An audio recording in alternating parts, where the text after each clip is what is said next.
마태복음 5장 5절 온유한 자는 복이 있나니 저희가 땅을 기업으로 받을 것이며. 기도하고 하나님 말씀 듣겠습니다. 아버지 하나님 감사합니다. 계시의 말씀을 영감으로 기록하게 하사 우리에게 하나님의 말씀을 읽고 듣게 하신 하나님께 감사하나이다. 이 시간에도 설교하올 때에 성령께서 조명하여 주셔서 진리의 말씀을 깨닫고 확신케 하여 주옵소서. 부족하고 약한 종 하나님의 말씀 아래 감추시고 오직 하나님의 말씀만 흥망케 되어지는 귀한 시간이 되게 하여 주옵소서. 이 시간에도 성령께서 운행하시고 역사하시고 주관하시고 함께 하심을 찬송하오며 예수 그리스도의 이름으로 기도 올려드리옵나이다. 아멘. 우리는 지난 시간까지 복된 온유한 사람이 누구인가를 살펴보았습니다. 참된 성도가 누구인가 하는 것이지요. 온유한 사람이 참된 성도요? 온유하지 않는 사람이 불신자라고 말할 수 있습니다. 그 참된 온유한 사람, 복된 온유한 성도의 모습을 세 가지 측면에 생각해 보았죠. 생각나십니까? 첫째는 하나님을 향한 온유함이다. 생각나시죠? 변화된 마음으로 하나님께 대하여 온유함을 나타내는 것입니다. 그래서 하나님의 말씀을 스폰지처럼 이렇게 빨아들이는 것이에요. 그리고 그 하나님의 말씀을 삶으로 순종하며 자신의 삶의 유일무이한 규칙으로 여기며 살아가는 것입니다. 이것이 바로 하나님을 향한 온유함이다 라고 말씀드렸습니다. 두 번째는 자기 자신을 위한 온유함을 말씀드렸습니다. 자기 자신에 대해서 온유함, 즉 자기 자랑을 하지 않는다는 것입니다. 교만하여 지나치게 자기를 드러내지 않는 삶이 바로 온유한 사람입니다. 정반대로 열등감에 사로잡혀서 비굴함 가운데 살아가지 않는 그러한 삶을 온유한 사람이다 라고 말합니다. 세 번째는 온유한 사람은 다른 사람을 향하여 온유한 사람이라고 말씀드렸지요. 좀 길게 말씀드렸습니다. 심령이 겸손하고 성격이 부드럽고 온화하고 삶에서 인내심과 참을성을 보입니다. 자신을 괴롭히고 손해를 끼치는 원수들을 향해서도 그들을 향하여 너그러이 용서하는 그런 온유한 삶을 살아가는, 더 나아가서 그들을 위해서 기도하며 그들이 잘 되기를 바라는 사람, 그 사람이 바로 참된 성도요 온유한 사람입니다. 이 세 가지 측면에서 하나님을 향하여 온유함, 자기 자신을 향한 온유함, 그리고 다른 사람들을 향한 온유함, 이러한 사람이 바로 복된 온유함을 나타내는 사람의 모습인 것이죠. 우리가 지향해야 할, 우리가 정말 추구하고 나아가야 할 온유함의 모습이며 우리가 나타낼, 성도들이 마땅히 나타내야 할 그런 온유함의 모습이에요. 그러면 지난 시간에 시간상 살펴보지 못한 한 가지가 더 있습니다. 세 가지 영역에 다 해당되는 그런 부분일 수도 있는데요. 그 한 가지 특징은 뭐냐면 복된 온유함은 만족하는 사람입니다. 어떤 사람이라고요? 만족하는 사람입니다. 복된 온유함은 그 안에 만족이 함께 있다는 것입니다. 세상 사람들의 삶을 보십시오. 그들은 만족이 없지요. 자족이 없습니다. 변화된 복된 사람만이 참된 만족이 그 내면 안에 있습니다. 온유한 사람이 앞에서 살펴본 세 가지 영역의 측면에서 자족하고 만족하는 삶을 살아가게 됩니다.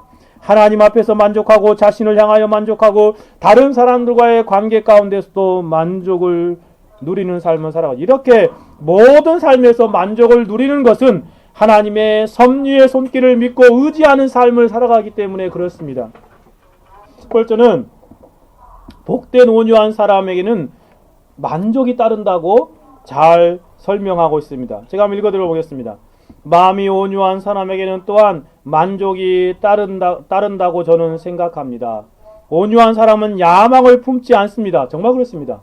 온유한 사람은요, 그 안에 개인적인 야망이 없다는 것이에요. 그 하나님께서 공급해 주신 모든 것으로 만족을 누립니다. 그게 많건 적건 그것 안에서 만족을 누리는 것이에요. 근데 세상 사람들에게는 이런 만족이 찾아올 수 없지요. 가진 사람은 더 가지려고 혈안이 되어 있고, 못 가진 사람은 못 가졌기 때문에 더 많이 가지려고 하는 그러한 만족이 없는 삶을 살아가는 모습을 보게 됩니다. 그런데 온유한 사람은 야망을 품지 않습니다. 하나님께서 공급해 주시는 그 안에서 모든 것으로 만족을 누리는 사람인 것이지요. 자기 영혼이 하늘의 만나를 싫어한다고 말하거나 반석에서 솟아나는 샘물이 신선한 맛이 없다고 불평하는 일이 없는 사람입니다. 하나님 공급하시는 것으로 만족한다는 것입니다. 온유한 사람의 모토는 하나님의 섭리는 나의 상속재산입니다 라고 말합니다. 그에게는 물론 이렇게 기복이 있지만 그의 하나님은 언덕 위의 하나님인 동시에 골짜기로 긴 내려갔을 때에도 그곳에서도 그의 하나님이 되기 때문에 그는 하나님의 섭리 안에서 만족을 누리는 삶을 살아갑니다. 그래서 모든 일이 잘 될 때에도 하나님을 찬송하고 모든 일이 섭리가 눈살을 찌푸릴 때에도 그 안에서 하나님을 찬송하는 것입니다. 그리하여 자기 위에 하나님의 얼굴이 빛나기만 하면 걸어가는 곳이 언덕이든지 골짜기든지 조금도 아랑곳하지 않습니다. 그래서 자신의 현 상태로 만족하고서 배부름은 만반진수나 다름없도다 라고 말합니다. 자신의 생애가 온전히 하나님께 달렸음을 알고서 자기에게 무슨 일이 일어나든지 항상 자신에게 최선의 것임을 믿고 있습니다. 온유한 사람이란 왕자에 앉기 위해서 많은 사람의 피를 흘리지 않습니다. 인류에게 자비의 문을 봉쇄해버린 나폴레옹과 같은 사람이 아닙니다. 또 온유한 사람은 자기 손에 들어온 것은 무엇이나 넘치는 탐욕으로 꼭꼭 쌓아두기만 하며 집에 또 집을 늘리고 밭에 또 밭을 사고 늘리기는 하는 구두쇠가 아닙니다. 온유한 사람은 항상 하나님께서 자기에게 부여해 주신 재능으로서 하나님을 일을 하고자 열망하며 주변의 이웃을 도울 수 있는 위치에서 돕는 힘쓰는 삶을 살아가는 사람입니다. 이러한 사람이 바로 온유한 사람이라는 것이에요. 그래서 온유한 사람은요, 불안해하거나 염려하거나 초조해지거나 깊은 슬픔에 사로잡히거나 욕심을 내거나 야망에 사로잡혀 살아가지 않는 사람이다 라고 말하는 것입니다. 이 사람이 참된 성도요, 참된 복된 온유한 사람이라고 말할 수 있습니다. 그런가 하면 노이 존스도 이 점을 이렇게 설명합니다. 참으로 온유한 사람은 항상 만족을 얻는 사람입니다. 이렇게 온유함으로 살아가면 그에게는 항상 만족이 있어요. 그는 이미 만족하고 있는 사람입니다. 영국의 작가인 골드 스미스는 이것을 표현하면서 말하기를 아무것도 갖고 있지 않으나 모든 것을 갖고 있다라고 했습니다. 사도 바울은 이것을 더 훌륭하게 표현하지요. 아무것도 가지지 않은 자 같으나 모든 것을 소유한 자라고 했습니다. 이 사람이 바로 온유한 사람입니다. 사도 바울은 빌립보 4장 11절에 자신의 온유함의 모습을 잘 예증으로 나타내주고 있지 않습니까? 빌립보 4장 11절에 이렇게 말합니다. 내가 궁핍함으로 말하는 것이 아니라 어떠한 형편든지 내가 자족하기를 배웠노니 스스로 만족하는 것을 배우며 살아갔다라고 말하는 것입니다. 그것이 바로 온유한 사람의 삶이요 신자의 삶입니다. 그러면서 그렇게 말합니다. 내가 비천에 처할 줄도 알고, 때로 비천한 뒤에 들어갈 때도 있지요. 이 험악한 세상을 살아가다 보면 그렇지 않습니까? 풍부에 처할 줄도 알아. 모든 일에 배부르며 배고픔과 풍부와 궁부에도 일체의 비결을 배웠노라. 내게 능력 주시는 자 안에서 내가 모든 것을 할 수 있느니라 라고 고백합니다. 진실로 그렇습니다. 온유한 사람은 만족하고 자족하고 충족한 삶을 살아갑니다. 다윗처럼 부족함이 없는 삶을 살아가는 것입니다. 왜냐하면 하나님의 섭리하심을 알기 때문에 그렇습니다. 모든 일을 주관하시는 하나님의 섭리를 믿음으로 바라보고 의지하기에 그 안에 만족이 있는 것입니다. 있으면 있는 대로 만족하고 없음에도 불구하고 만족하는 삶을 살아가는 것. 그것이 바로 온유한 사람의 모습입니다. 또한 하나님과의 관계에서 자신의 존재를 인식하기 때문에 자신에게 주어진 달란트와 세상의 소유의 분량이 적다고 해도 하나님 앞에서 그런 것들을 바라보는 믿음의 눈이 있기에, 하나님 안에서 바라보는 믿음의 눈이 있기에 그는 그 안에서도 자족하고 만족할 수 있는 삶을 살아가는 것입니다.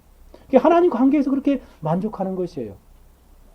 하나님이 내게 최고의 선을 베풀어 있다는 사실을 알고 하나님의 섭리하시고 있는 그 놀라운 하나님의 손길을 믿음으로 바라보기에 자족할 수 있는 것입니다. 만족할 수 있는 것입니다. 뿐만 아니라 다른 사람과의 관계 가운데서도 만족합니다. 세상 사람들이 만족하지 못하는 이유가 있는데 그게 뭔지 아십니까?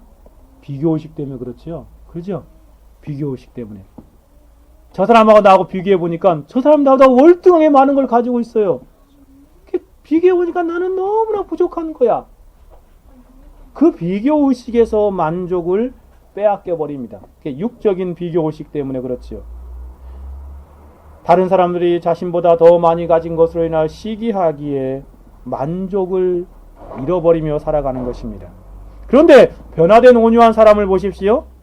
다른 사람이 가지고 있는 것들이 더 많다고 해도 육적인 비교의식에 사로잡혀 살지 않습니다. 도리어 믿음의 눈으로 영적인 비교의식으로 살아갑니다. 세상의 저울이 아니라 천국의 저울, 영적인 저울을 바라보기에 소유의 많고 적음으로 인하여 불만족한 삶을 살지 않습니다. 육체적인 소유보다 영혼의 가치를 압니다. 천하보다 귀한 영혼, 한 영혼의 가치를 압니다. 그리고 육적인 것들보다 영적인 것들의 가치를 압니다. 그래서 믿음으로 그것들을 바라보기에 모든 삶에서 만족하는 것입니다. 이처럼 온유한 참된 성도는 만족하는 삶을 살아갑니다. 사랑하는 여러분, 복된 온유함은 모든 것에서 만족하는 사람입니다. 그러니 예수님께서 이러한 사람을 복되다고 극찬하신 것은 당연한 것이겠지요. 이러한 사람이 변화된 성도요 거듭난 신자입니다. 사랑하는 여러분, 여러분은 복된 온유한 사람입니까? 여러분의 삶 가운데 이러한 복된 온유함의 성품이 있기를 간절하게 소원합니다. 그러면 이제 다음 항목으로 넘어가 봅시다. 참된 신자가 온유해야 하는 이유가 어디에 있는 것입니까? 즉 신자가 왜 복된 온유함을 나타내면서 살아갑니까? 신자가 온유해야만 하는 동기와 이유는 무엇인가 하는 것이지요. 여러분은 복되도다 온유한 사람이라고 극찬하시는 예수님 말씀 앞에서 그래 나는 온유한 사람이 되어야지 그러한 생각과 결단의 마음이 생기십니까?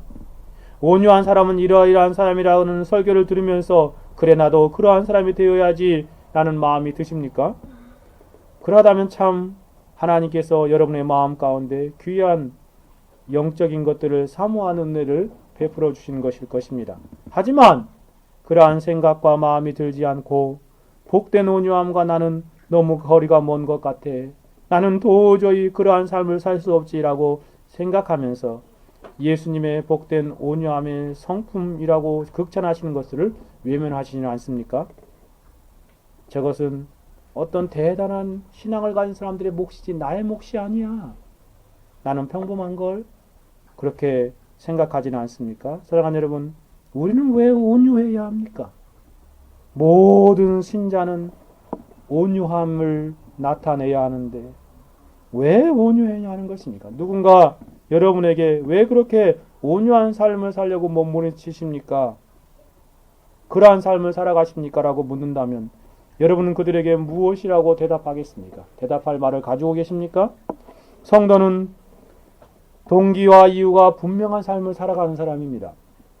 세상 사람들처럼 맹목적으로 살지 않죠. 그래서 저는 이 시간 왜 복된 온유함을 신자가 추구하고 그러한 삶을 살아야 하는지 숙고해 보기를 원합니다. 감사하게도 청교도 토마스 와스는 사람의 마음을 온유하게 하는 동기와 이유들을 10가지로 잘 정리하여 알려주고 있습니다. 이 시간 그의 통찰을 빌려서 제가 설교하면서 한 8가지로 한번 정리해 보고자 합니다. 먼저는 부정적인 측면에서 온유해야만 하는 이유를 살펴보고, 다음으로 긍정적인 측면에서 왜 온유해야만 하는지 그것들을 여러분에게 권면해 보고자 하는 것입니다. 부정적인 측면에서 이와 동기들을 살펴봅시다. 즉, 온유함을 나타내지 않는다는 것은 필연적으로 이러한 부정적인 결과를 초래하기에 온유함을 나타내야 한다는 말씀입니다. 첫째로, 신자가 온유하지 못하면 사단이 틈타서 영적으로 큰 손해를 입기 때문에 그렇습니다.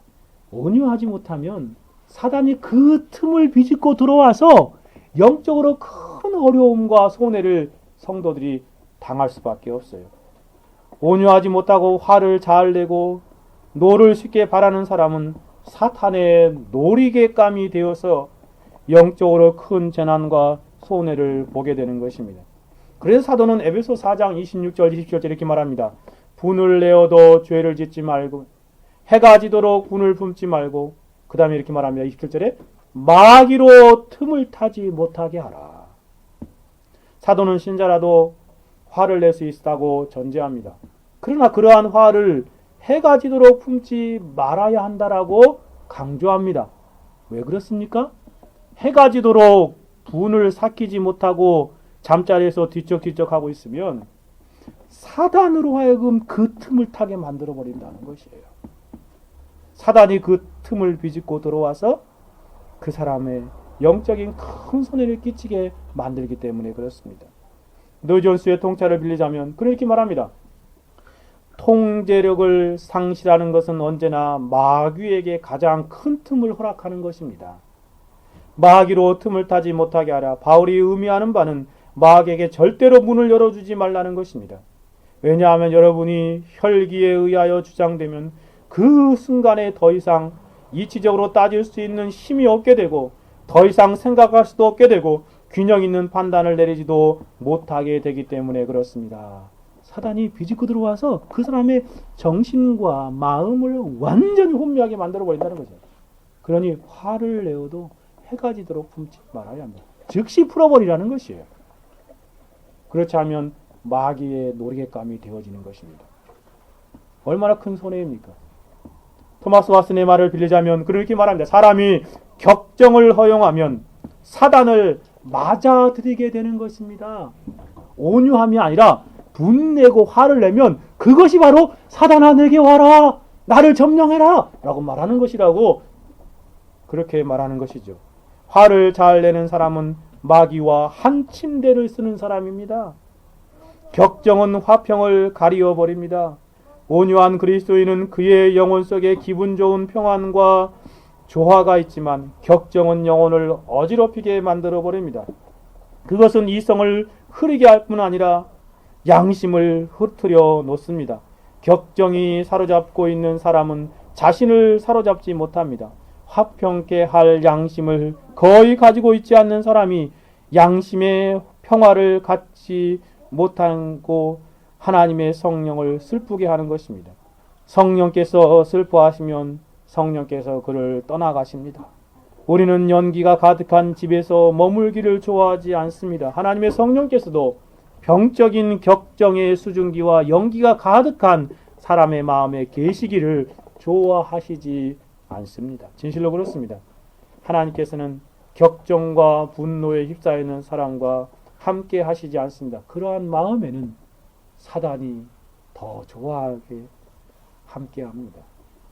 이러한 사람들을 노리고 있고 그러한 사람들에게 틈타서 그의 삶과 정신과 모든 것들을 어지럽혀 놓는 것입니다. 그러므로 사랑하는 여러분, 우리가 왜 온유해야 합니까?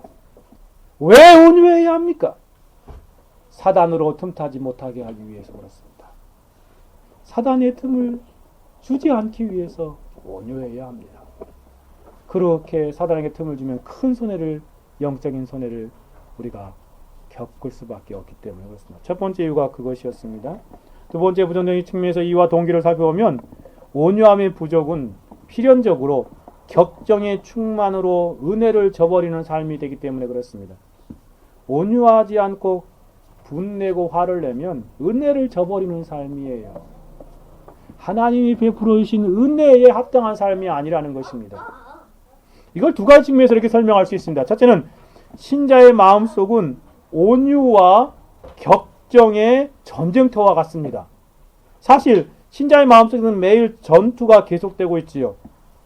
마음속에 격정과 온유함이 함께 있어서 치열한 전투를 벌이고 있습니다. 마음속에서 온유함이 이렇게 작아지면 격정과 분이 많아집니다. 때로 온유함이 가득 차게 되면 격정이 작아지기도 합니다. 그런데 이러한 현상은 마음속에 하나님의 은혜의 정도와 비중에 따라서 나타나집니다. 온유함이 승하게 될 때 하나님의 은혜가 충만한 상태입니다. 격정이 왕성하게 될 때 하나님의 은혜의 효력이 아주 미약하게 미칠 때 나타나는 증상인 것입니다. 쉽게 말하면요, 은혜가 떨어지면 화를 잘 낸다는 거예요. 은혜가 떨어지면 자신의 개인적인 그 제약된 본성이 불쑥불쑥 튀어나오는 것입니다. 그러나 은혜로 충만하면 항상 그의 마음 가운데는 온유함의 충만함으로 있는 것. 그러므로 마음에 온유함이 부족하고 격정이 충만하게 되면 필연적으로 하나님의 은혜의 결핍이 있음을 알 수 있습니다. 토마스 와슨의 말을 빌리자면 그렇게 설명합니다. 온유함이 모자라는 것은 은혜가 모자라는 것을 입증해 주는 것입니다. 참된 은혜는 사랑을 불타오르게 하고 분노를 가라앉힙니다. 은혜를 거친 쇠를 부드럽게 갈아주는 줄과 같은 것입니다. 그것은 사람의 마음에 거칠게 튀어나오는 것을 줄로 갈아 없애줍니다. 은혜는 그리스도께서 성난 바다를 향해 잠잠하라 고요하라고 말씀하신 것처럼 마음에다 잠잠하라 고요하라 말하는 것입니다. 그러므로 마음에 은혜가 있으면 그것은 격정의 분노를 가라앉힙니다. 계속해서 밀쳐서 날뛰는 분노와 사악의 고삐를 풀어놓는 사람은 결코 달콤한 은혜의 효과를 느끼지 못하는 것입니다. 정말 그렇습니다. 여러분, 이 격정과 분노에 사로잡혀 사는 것은 성도로서의 합당한 삶의 모습이 아니에요. 은혜 받은 자의 삶의 모습이 아닙니다. 요걸 다른 측면에서 생각하면 이렇게 설명할 수 있습니다. 또 한 가지 생각할 수 있는 것은 격정은 하나님의 은혜의 마음 속에서 격정은 이 분냄과 화내는 것은 하나님의 은혜를 받았다 할지라도 그 은혜를 마음속에서 이렇게 몰아내버리는 것이에요. 즉 마음속에 있는 하나님의 은혜를 쏟아내버리는 현상이 바로 이 화입니다. 분노입니다. 혈기입니다. 그래서 온유하지 못하고 격정에 사로잡히게 되면 마음속의 모든 은혜가 순식간에 사라져버리고 메마르게 되고 불신자와 같이 짐승과 같은 모습으로 돌변해버리는 것입니다. 여러분 가끔 교회 안에서 그런 사람들의 모습을 볼 때 깜짝깜짝 놀라지요. 왜 그런지 아십니까? 바로 이 화를 통해서 마음의 은혜가 다 사라져버렸기 때문에 그렇습니다. 그래서 어떠한 성도가 일시적으로 하나님의 은혜를 충만하게 받았다고 해도 분노와 격정에 사로잡히게 되면 받은 바 은혜를 마음속에서 모두 놀아내는 어리석은 일을 하는 것이에요.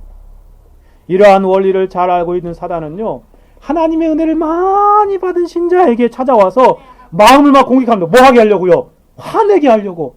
환경을 그렇게 만들어 놓습니다. 사람의 말을 그렇게 하게 했습니다. 그러면서 그 마음에 있는 그 분노와 화를 쏟아내게 하려고 그리고 그때 뭐가 같이 나와요? 받은 바 은혜가 같이 마음속에 사라져버리는 것이에요.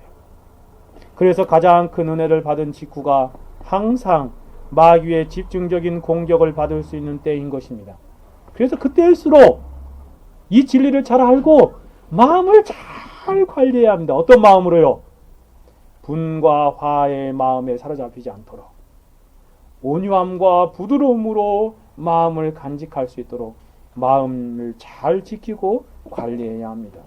무릇 지킬 만한 것보다 더욱 내 마음을 지키라 라고 말씀하신 바와 같이 우리가 우리의 마음을 잘 관리하고 우리의 마음을 지키는 파수꾼이 되고 우리의 마음을 관리하는 정원사가 되고 청지기가 되어서 항상 우리 마음 안에 분과 화로 가득 채우는 어리석은 삶이 아니라 하나님의 말씀 안에서 온유함과 부드러움을 우리의 마음 안에 유지하기 위해서 힘쓰는 삶을 살아가야 하는 것입니다. 그럴 때에 참된 성도로서의 삶을 살아가는 것입니다. 왜 우리가 온유해야 합니까? 격정에 충만한 은혜를 저버리는 삶이기 때문에 그렇습니다. 은혜를 쏟아버리는 것이고 은혜에 합당한 삶이 아닌 것이에요. 세 번째로 나아가 봅시다. 마음을 온유함보다 격정으로, 분으로, 화로 채우게 되면 복음 전도의 길을 막는 어리석은 일을 저지르기 때문에 그렇습니다. 여러분, 신자는 항상 복음을 전하고 십자가를 자랑하는 삶을 살아야 하는데, 사람들에게 복음을 전하는 사람이 자신의 내면의 노를 다스리지 못하면 복음 전도에 심각한 장애물이 되어지는 것입니다.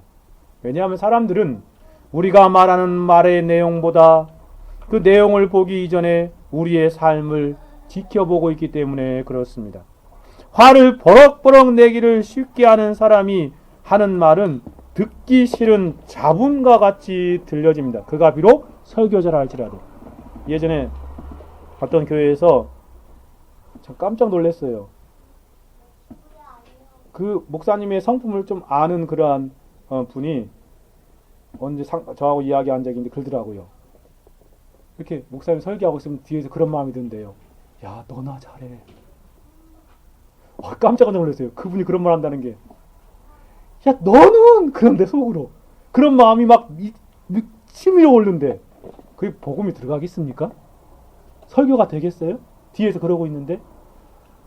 그게 바로 그 분노와 화를 다스리지 못하고 격정에 사로잡혀서 사람들에게 쏟아놓을 때 복음이 필연적으로 이렇게 미치지 못하는 것입니다. 그러니 참 복음의 길을 막지 않기 위해서 우리는 온유해야 하는 것입니다. 하지만 부드럽고 온유한 심령과 인격에서 흘러나오는 복음은 가장 효과적으로 영혼들에게 다가가고 영혼들을 정말 경건하고 거룩한 삶을 나아가게 만듭니다. 그래서 사도는 이렇게 말합니다. 하나님의 나라는 말에 있지 아니하고 오직 능력에 있습니다. 경건의 모양은 있으나 경건의 능력을 부이는 자는 이 같은 자들에게 내가 돌아서라. 그러므로 우리가 왜 온유해야 합니까? 복음 전도의 방해자가 되지 않기 위해서 온유해야 합니다.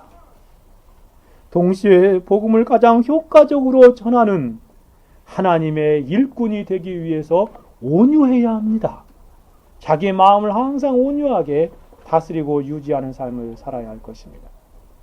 한 가지만 더 생각해 봅시다. 부정적인 이유와 동기들이요.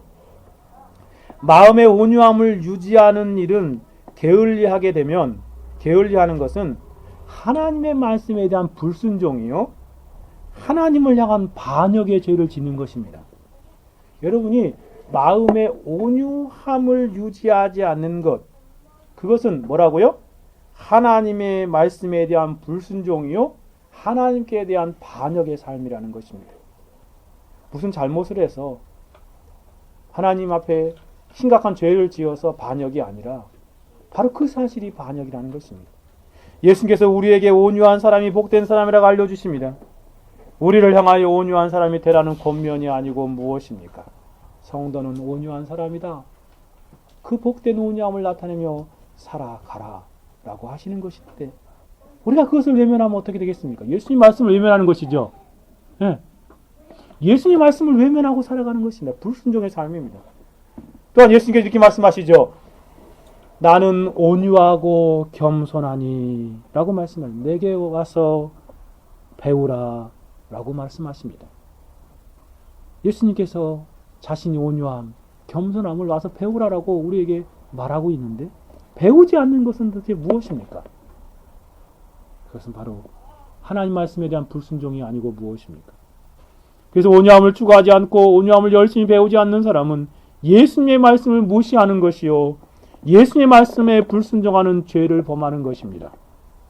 뿐만 아니라 성경은 여러 곳에서 온유한 것을 직접적이고 간접적으로 여러 곳에서 권면합니다. 제가 설교하는 동안 많은 구절들 여러분에게 알려드렸습니다. 그러므로 온유함에 힘쓰지 않는 사람은 하나님의 말씀과 정반대의 삶을 살아가는 것입니다. 하나님의 말씀에 불순종하는 죄인이요, 하나님의 말씀에 반기를 들은 것이니까 심각한 반역 행위라고 말할 수 있는 것입니다. 사랑하는 여러분, 우리가 왜 온유해야 합니까? 신자가 하나님의 말씀에 불순종할 수 없기 때문에 그러합니다. 하나님이 싫어하고 마귀가 좋아하는 하나님께 반역 행위를 하며 우리가 살아갈 수 있단 말입니까? 그러므로 우리는 더 온유해져야 하는 것입니다. 우리가 온유해야 하는 이유와 동기는 분명합니다.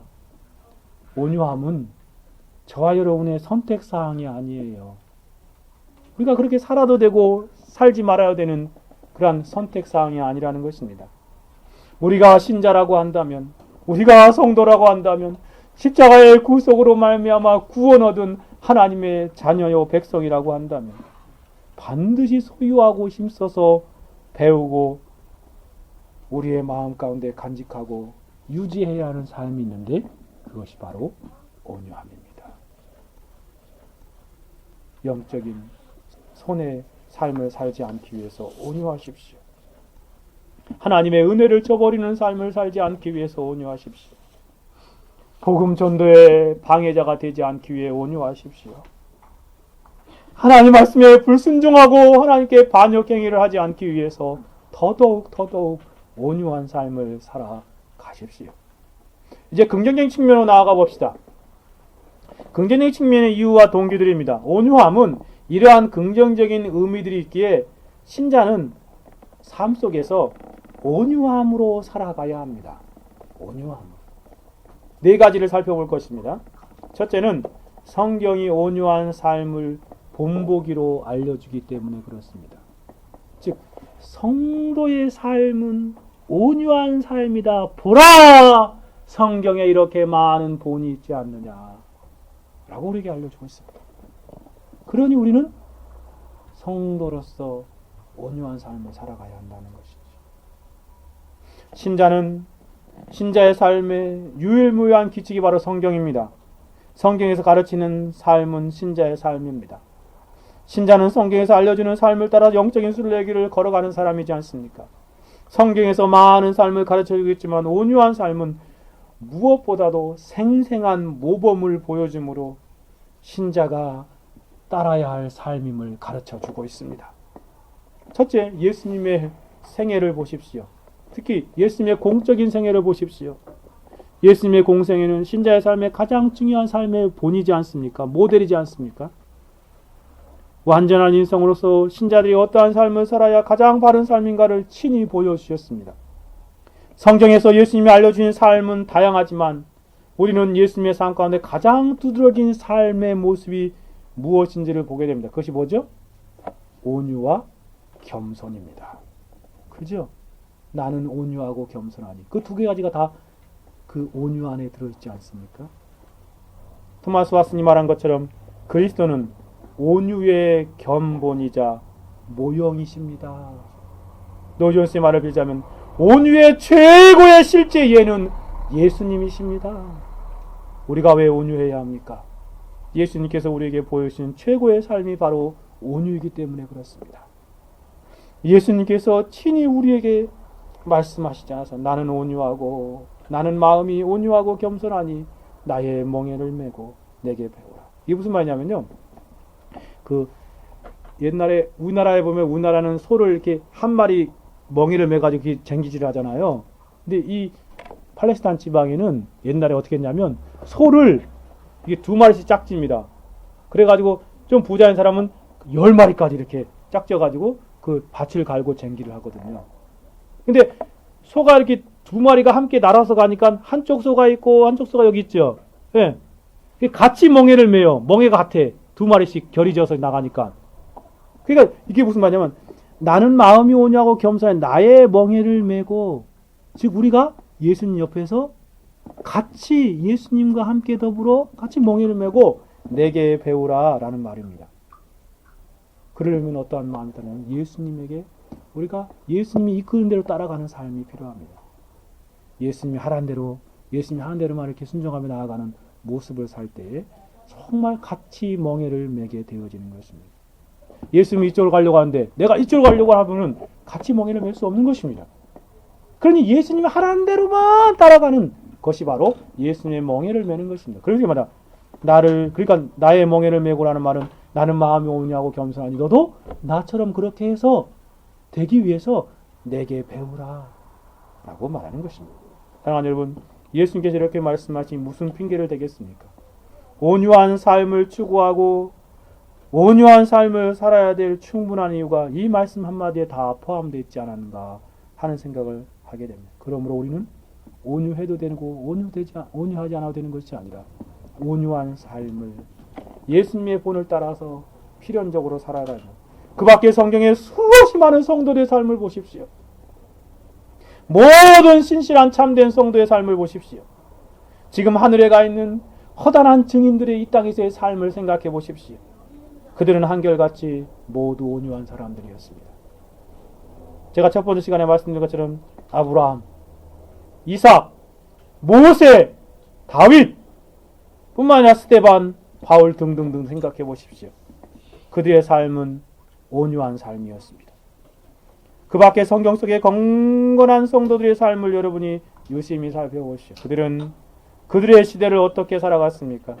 그들은 한결같이 온유한 삶을 살다가 지금 천국 본향에 들어가 있습니다. 여러분, 왜 성도가 온유한 삶을 살아야 됩니까? 성도의 삶의 본보기가 성경에 충분하게 나타나 있는데 온유한 삶을 살지 않을 핑계를 댈 수 없을 정도입니다. 참된 성도의 삶의 중요한 모습이 바로 온유함입니다. 온유한 사람이 성도요. 그런 사람이 바로 신자인 것이죠. 두 번째 이유로 나가봅시다. 둘째 이유는 온유는 하나님 앞에서 가장 값진 삶이기 때문에 그렇습니다. 하나님 보시기에 온유한 삶을 사는 성도 한 사람은 그 인생이 가장 복된 삶이기 때문에 그래요. 예수님께서도 복되도다 온유한 사람이요 라고 선언하지 않습니까? 그니 가장 귀한 삶이에요. 예수님이 이렇게 말씀하시는 사람으로 산다는 것이 얼마나 가치 있는 인생이겠습니까? 아무도 알아주지 않아도 하나님께서 인정하시는 삶이 얼마나 복됩니까? 하나님께 귀하게 여기시는 사람의 삶이 된다는 것은 얼마나 경이롭고 황홀한 일입니까? 하나님이 알아주면 그게 전부이지 않습니까?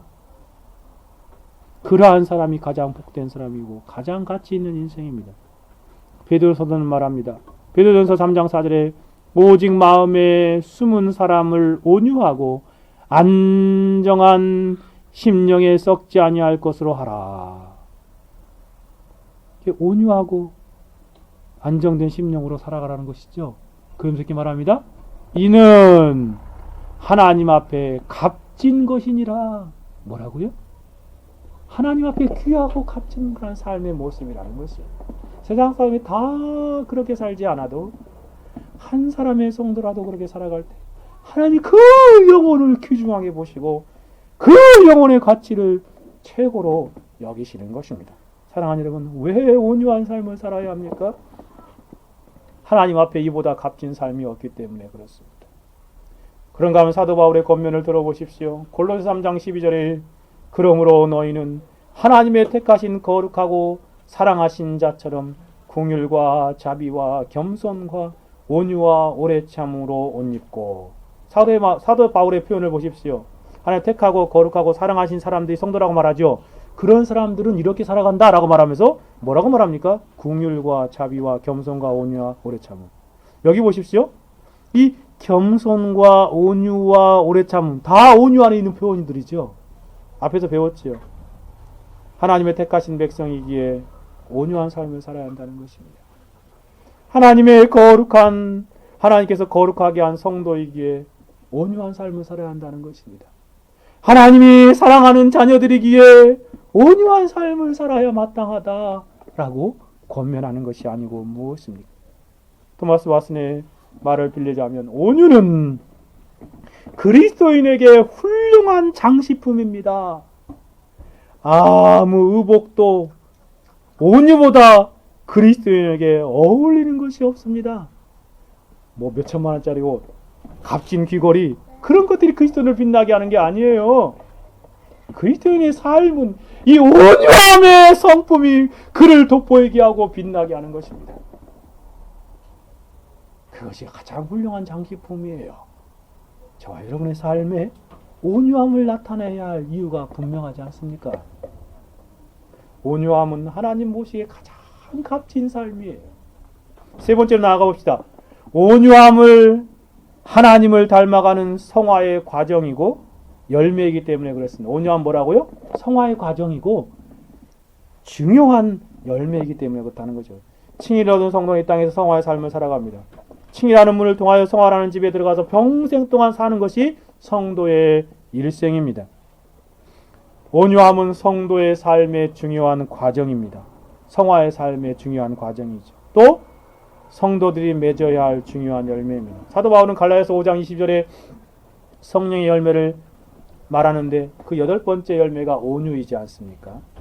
그런가 하면 사도 바울은 신자의 삶 가운데 가장 중요한 삶을 설명하면서 처음 두 가지를 이렇게 설명합니다. 고린도서 13장 4절에 사랑은 오래 참고 사랑은 온유하며 투기하는 자가 되지 아니하며 사랑은 자랑치 아니하며 교만하지 아니하며. 여러분 잘 보십시오. 마치 사랑이 뭐하고 같은 것처럼 설명되고 있어요. 온유하고 비슷하게 설명되어 있죠. 다시 한번 읽어볼까요? 저는 이 부분을 깜짝 놀랐어요. 아니 이건 사랑하고 온유하고 거의 비슷하네. 사랑은 오래 참고 온유하며 오래 참이 있죠. 그러면서 사랑은 온유하며 투기하는 자가 되지 아니하며 사랑은 자랑하지 아니하며 교만하지 아니한다. 그렇습니다. 온유는 성화의 삶 가운데 가장 중요한 과정이요 열매입니다. 그러니 우리가 더더욱 온유한 삶을 살아야 하는 것입니다. 예수님을 닮아가는 성화의 삶 가운데 중요한 부분이 바로 온유함입니다.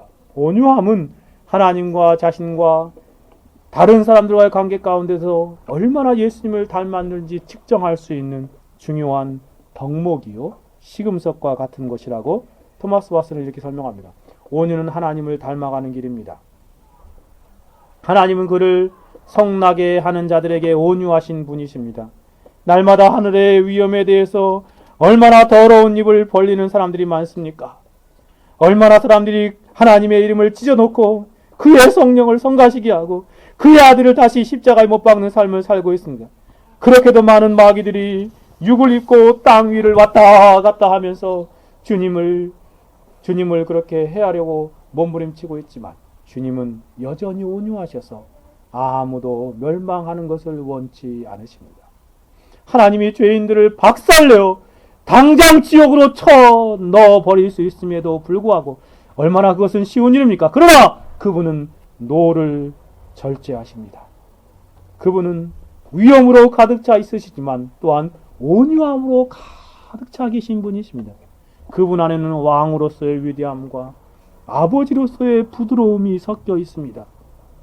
그분의 왕권의 왕호를 가지고 계신 것처럼 은혜의 보좌도 가지고 계신 이것이 얼마나 우리로 하여금 온유를 사랑하게 만드는 것입니까? 이로써 우리가 하나님을 닮을 모습을 지니게 되는 것입니다. 우리를 하나님 닮게 만들어지는 것은 입에 발린 몇 마디의 말이나 모방이 아닙니다. 바로 온유함입니다. 온유가 결핍되면 사람 같지도 않고 짐승 같지만 온유하면 우리는 하나님을 닮은 신의 성품에 참여하는 사람들인 것입니다. 정말 그렇습니다. 우리가 왜 온유해야 합니까? 그것이 바로 하나님을 닮은 모습이기 때문에 그래요. 여러분이 하나님의 자녀가 맞습니까? 하나님이 여러분의 아버지가 되십니까? 예수 그리스도가 여러분의 맏형이 되십니까? 여러분의 주인이 되십니까? 여러분들이 그리스도에게 속한 그리스도인들인 것이 맞습니까? 하나님에게 속한 하나님의 백성들이 맞습니까? 하나님의 가족에 속한 하나님의 자녀인 것이 맞습니까? 하나님을 닮은 존재들인 것이 맞습니까? 많이 온유한 신자의 심령이 더 많은 그리스도를 닮은 성화의 모습이 이루어진 것입니다. 그러니 우리는 더더욱 온유함을 추구하며 나타내는 삶을 살아가야 하는 것입니다. 마지막 네 번째로 가봅시다. 온유함은 원수를 이기고 정복하는 가장 좋은 방법이기 때문에 그래요. 여러분, 온유함은 원수를 이기고 정복하는 가장 좋은 방법이기 때문에 더더욱 온유해야 합니다. 신자가 살아가고 있는 이 세상의 환경은 삼중적인 원수에 둘러싸여 살아가지요. 어떤 원수입니까? 세상이라는 원수, 두 번째 사단이라는 원수, 세 번째 남겨진 내면의 죄라는 원수입니다. 신자는 매일 이 원수들과 보이지 않는 치열한 영적인 싸움을 하며 살아가고 있습니다. 그런데 이러한 영적인 전투에서 성도들이 승리의 삶을 살 수 있는 중요한 방법인데 그것이 바로 뭐라는 것이에요? 온유함이라는 것입니다. 먼저 세상과의 치열한 영적인 싸움을 생각해 보십시다. 세상은 사람들과 친구들과 가족들을 통해 우리를 공격하여 옵니다. 이들을 싸워 이기는 신자의 무기는 바로 온유함입니다. 다윗을 생각해 보십시다. 사울왕이 자기를 죽이려고 하였을 때 다윗은 몰래 사울왕의 옷자락만 베는 온유함으로 사울의 마음을 누그러뜨리지 않습니까? 다윗은 자신을 죽이려 하는 원수에 대한 온유한 행동으로 사울의 마음을 눈 녹듯이 녹아내리게 하고 있습니다. 사무엘상 24장 16절에서 19절입니다. 다윗이 사울에게 이같이 말하기를, 무슨 말이냐면 이거예요. 어젯밤에 당신이 불에 있었는데 내가 몰래 가서 당신의 옷자락만 베가지고 이렇게 이것이 그것이 아닙니까? 라고 이렇게 보여준 것이죠. 그 말을 하니까 사울이 뭐라고 말합니까? 사울이 가로되 내 아들 야 다윗아 이것이 내 목소리냐? 하고 소리 높여 울며 다윗에게 이르되 나는 너를 학대하되 너는 나를 선대하니 너는 나보다 어렵도다. 네가 나 선대한 것을 오늘 나타내었나니 여호와께서 나를 내 손에 붙이셨으나 네가 나를 죽이지 아니하였도다. 사람이 그 원수를 만나면 그를 평안히 가게 하겠느냐? 네가 오늘날 내게 행한 일을 인하여 여호와께서 내게 선으로 갚으시기를 원하노라. 여러분, 사울의 마음이 완전히 바뀌어버렸죠. 그러죠? 무엇이 그렇게 했어요? 온유함이 그렇게 했습니다. 온유함이. 토마스 왓슨은 이렇게 말하더라고요. 이 숯불 무더기가 다른 사람들의 마음을 봄눈 녹듯이 녹입니다. 온유함으로 사람을 대하면 그 사람 머리에 숯불을 쌓는 것이라고 성경이 말하잖아요. 그 온유함의 행동이 사람들의 그 마음을 봄눈 녹듯이 녹아내게 한다는 것이에요. 한 방도 치지 않고 원수를 이기는 것은 가장 위대한 승리가 됩니다. 불은 쐐기가 파고 들어가지 못할 곳에 들어갑니다. 부드러움은 맹렬함을 이깁니다. 격정은 친구를 적으로 만들지만 온유는 적을 친구로 만듭니다. 온유한 그리스도인은 심지어는 그의 대적으로부터 감사장을 받기도 합니다. 다윗이 그랬잖아요. 그죠? 그런 삶을 살아가는 것입니다. 세상 사람들과 치열한 원수와의 싸움 가운데서 이길 수 있는 길이 뭐라고요? 온유함이에요. 또한 사단과의 치열한 영적인 전투를 생각해 보십시오. 사단은 온갖 수단과 방법을 통해 신자의 마음을 공격합니다. 그 공격의 목적은 하나님을 향한 온유한 심령을 무너뜨리는 것이요, 사람을 향한 온유함을 잃어버리고 분을 내게 하는 것입니다. 사단이 공격하여 올 때 그들의 공격을 무기력하게 만들 수 있는 방법이 무엇입니까? 가장 좋은 방법이 무엇입니까? 그것은 일절 영적인 온유함으로 대하는 것입니다. 사단이 공격하여 하나님과 하나님 말씀에 대한 의심을 넣어줄 때 온유함으로 더욱더 하나님 말씀의 선하심을 굳게 붙들고 하나님을 신뢰하고 하나님 말씀을 절대적으로 신뢰하고 순종하는 반으로 나아갈 때 그 사단의 대적을 이길 수 있습니다.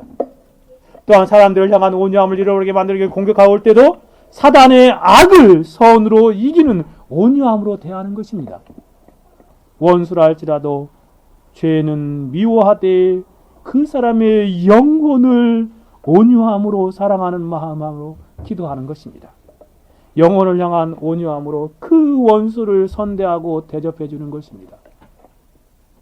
그가 굶주렸을 때 먹을 것을 주고 그가 목마를 때 마실 것을 주는 그러한 온유함으로 대하는 것입니다. 이러한 온유함은 사단이 틈을 타지 못하게 하는 중요한 방법으로 사단을 제압합니다.